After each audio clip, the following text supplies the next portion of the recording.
All right, so welcome to this episode of DiasporaScholarsTV. We are back in Indiana University. Today we are at the Africa Fest. We just met another African student from Cameroon. It's Cameroon. We've been waiting for Cameroon. Can you believe it? We've been to Gambia, Ghana, Nigeria. Really? Yeah, and now it's Cameroon. What's your name? Vera Sham. Vera Sham. What are you doing at Indiana University? So I just got my PhD in plant molecular biology. You already graduated? Yes. From Switzerland? Yeah. So now I work in the Department of Biology as a molecular biologist. Wow, from Switzerland? Yes. So we're actually talking about Dr. Vera Sham. Exactly. Who came from Switzerland. Are you used to the name, doctor? Actually, I still need to pinch myself. Then I realized. There you go. Because I've talked to many people who just graduated. They say like it takes time to get used to it. I remember myself, they would say, "Hey, doctor," and I was like, "Who is that?" Yeah. It's not you. I feel the same. Congratulations. Thank you very much. Switzerland? Yes. How did you find yourself in Switzerland? Good question. So I've been almost all about the world, but mostly for research and sciences. Really? Yes. Where did you start? I started in the Netherlands, What? in Wageningen University, which is the best agricultural university in the world. The Netherlands. Yeah, that's where I did my master's. And then I had like a scholarship again, sponsored by Erasmus, to do a training in the UK. So I traveled to the United Kingdom. Oh Lord, oh my For the goodness. same biology.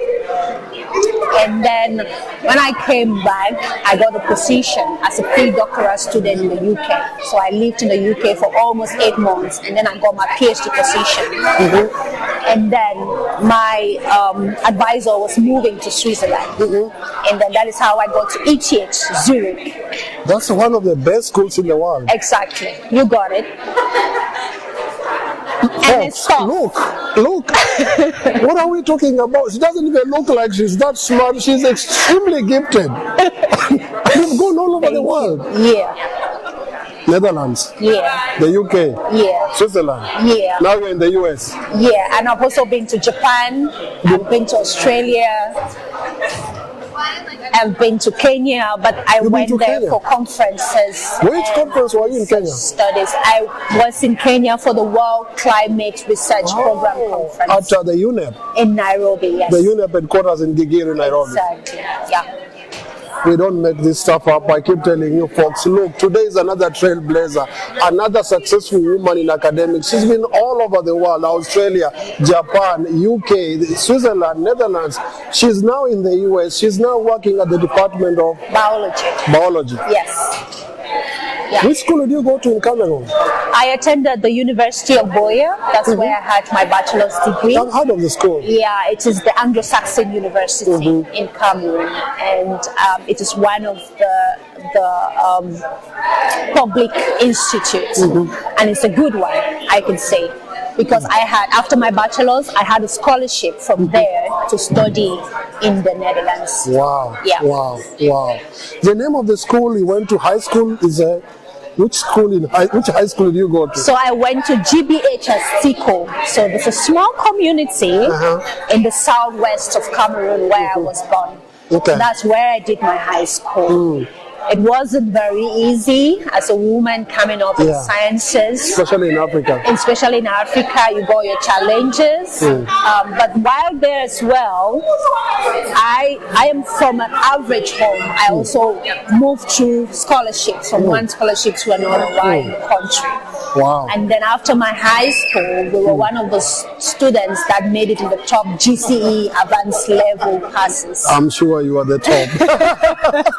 And then I got a position to study agricultural sciences as my bachelor's degree, where I specialize in phytopathology. And then after that, I got a scholarship in Wageningen University to proceed in plant biology. Wow. Quite an achievement, and congratulations on your journey so far. Thank you. Could you speak to the girls in Cameroon? I mean, which native tribe do you come from? Thank you. So I'm from the Bicom tribe. So my mom is from the Mbesa, my father is from the Bicom, and I am I'm actually the first female in our tribe to earn a PhD, an academic PhD. Yes. Wow.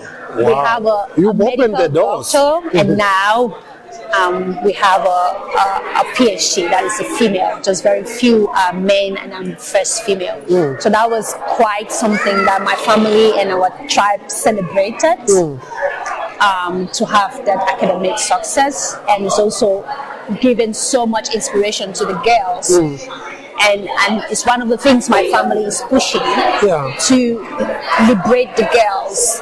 So long as they are not doing anything wrong, they can achieve whatever they are born to achieve. You can achieve whatever you are born to achieve. Yeah. So long as you're not doing anything wrong. And it makes me wonder, what else is remaining for you to achieve?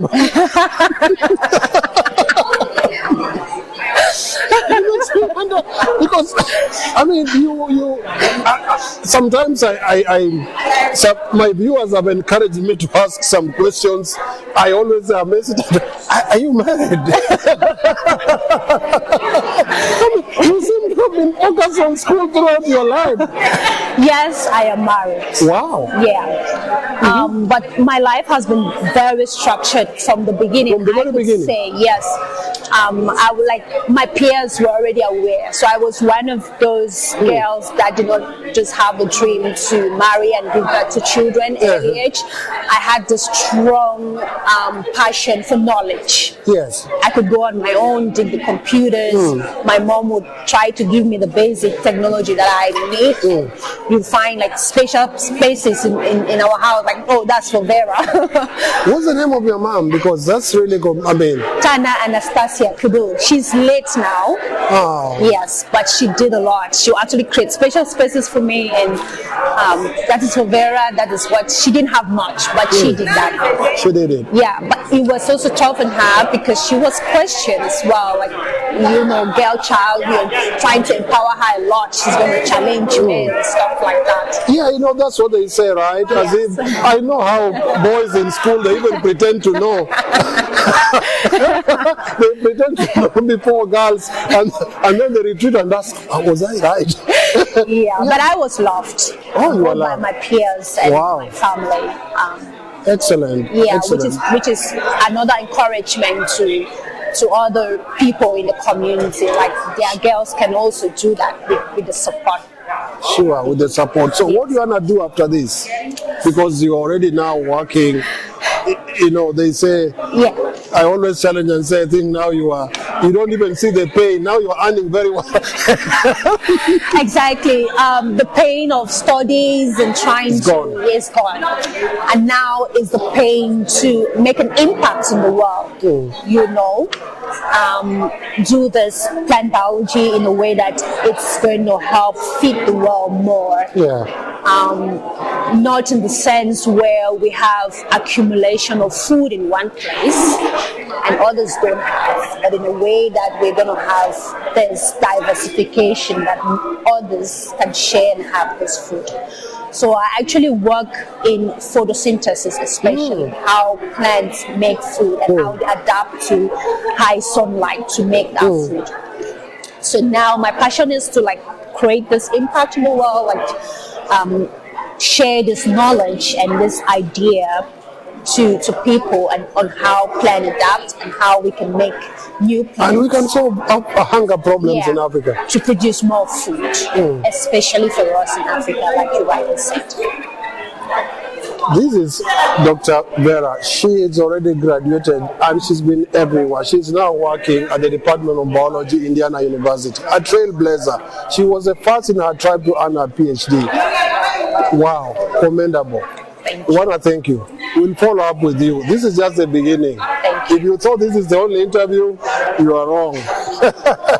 we'll follow you up in the lab, and of course you and your friend as well, to be able to see how you are doing. We'll also link you up with the other scholars in the US who are from Cameroon and Ghana, who are in your area, so that you can be able to interact with them. I'd love to meet them. Sure. Yeah.